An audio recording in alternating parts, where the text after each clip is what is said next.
Ironically, Sam Longfooter, a Native American, brings us tonight's encounter due to the fact that he had encountered Bigfoot. Sam writes, "We were ascending to the Tongass National Forest in 2008 for an Alaskan-style grizzly bear hunt.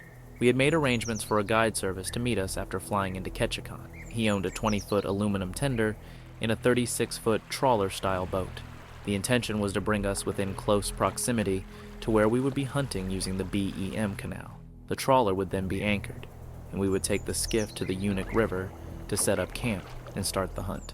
I'm not going to lie, grizzly hunting is dangerous, and many people have died as a result over the years. You can be perfectly prepared and have your gun jam at the most crucial moment, leaving you vulnerable when you need to fire your shot. I always go grizzly hunting with a couple of well-equipped men close to me. And yes, the gun jamming has actually happened to me, with a 70-pound grizzly charging at us from miles away. I wouldn't be here with you today if my guide hadn't been ready. My hunting guide was an experienced old-timer who knew the region well, and he was well known for his ability to consistently hunt grizzlies and determine which one is the largest. The plan was to take the tender into the zone every day from the primary boat and chase through the forest, getting back to the main transport each evening to eat and rest until we found our tracks. The riverside forest is constantly damp and gloomy. Its floor is covered predominantly in a layer of thick, green, spongy moss that muffles not only our footsteps, but also those of a bear as well. This occasionally prompts one to consider who is being stalked. If you aren't careful, the situation could quickly change, making you wish you hadn't been born. Numerous large, fresh tracks greeted us on our first day in the forest.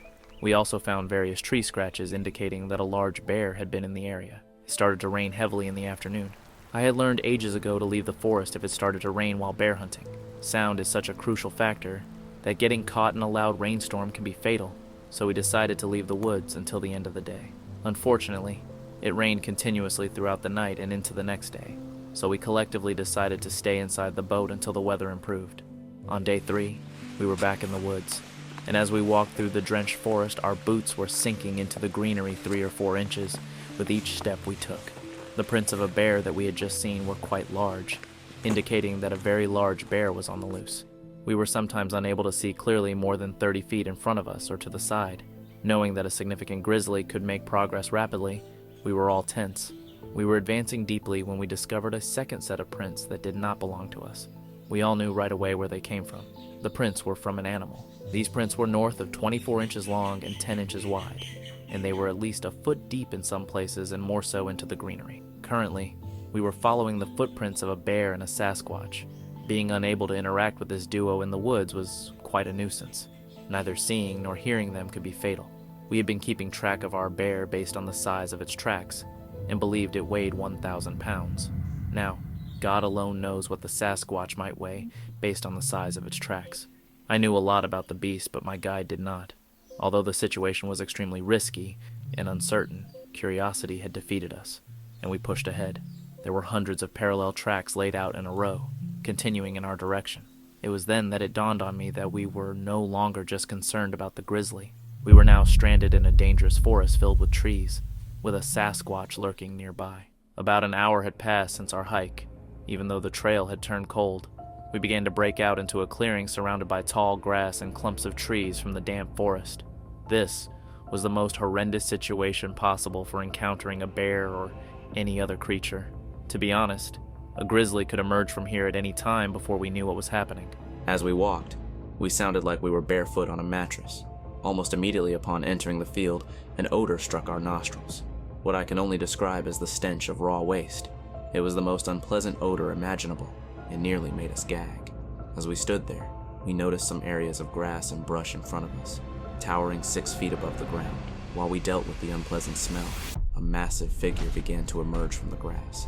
From our vantage point, we knew what it was as soon as we saw it. We ducked down, trying to stay hidden.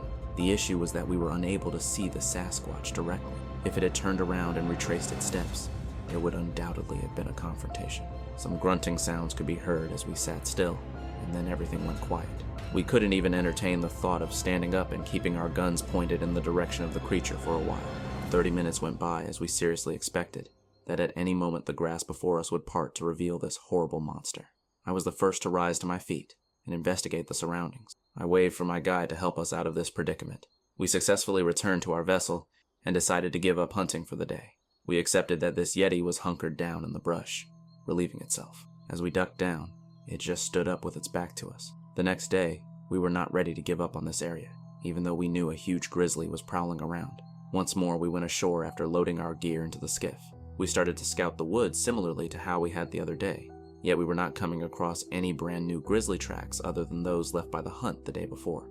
About an hour into the hunt, we discovered a new set of Sasquatch prints, but this time, there were 2 sets of tracks that ran parallel to one another, and there were a lot of them, one set of which was significantly larger than the other.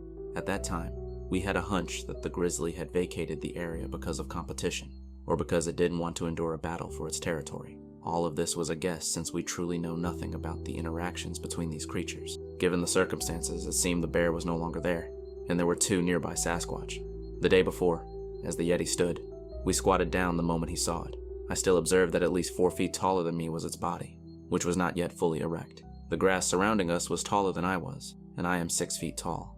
We knew this larger Sasquatch stood somewhere between 11 and 12 feet tall. Furthermore, we definitely knew the size of its feet after following it through the field and the forest. We had decided once again to follow these 2 sets of tracks as best we could, without putting ourselves in a vulnerable position, as we had to on the previous day. By now, the tracks must have been at least a mile deep. They led us to a massive, decaying tree covered in moss. The trunk had just been ripped apart in the middle, and both sets of prints circled the entire trunk. We now had reason to believe that these Sasquatch were most likely extracting grubs from the rotting tree. It's amusing, however.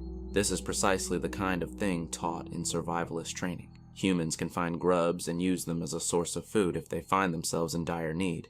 Reluctant to carry on the pursuit any further, we halted the hunt and returned to search for a grizzly creature, not a Sasquatch. Within 2 days, I had caught a large bear on the river's northwest side. There was no further sighting or hearing of a Sasquatch. I can't stress enough how scared I was when I was suddenly confronted by the immense size of this monstrosity standing before us that day. We were awestruck by what we could see. Despite thinking my rifle wouldn't be enough if it charged, I knew that a projectile would do little against such a creature. We would have been dead, without a doubt. You cannot simply trust in your weapon when faced with something so colossal. From our viewpoint, looking back at it, its shape resembled a traditional kite. The center of the kite's broader base segment seemed to be at its waist, which was probably 3 to 4 feet or more in width. The wider angle on its back toward the shoulders could be perceived as the kite's main rib area, which was likely something along the lines of 7 feet across. The kite's upper angled section would be its upper trapezius muscles. Because they were so massive, they almost completely obscured its head from view. I think only a third of its head was visible due to the colossal size of its muscles. Well, folks, whether misrepresentation or not, that seemed like one mother-loving huge animal. I doubt I would have gone back into those woods. I wasn't there either. You have to have some considerable guts to travel to Alaska to track a 1,000-pound grizzly bear. I would do it. But if you want to join the right group, you need to know what you're doing in those circumstances. That's absolutely true. Love to hear your considerations. In the event that you've had an experience when it comes to similar situations, the Bigfoot, Sasquatch, Dogman, any kind of cryptid anything else that is mysterious, I'd very much want to catch wind of it.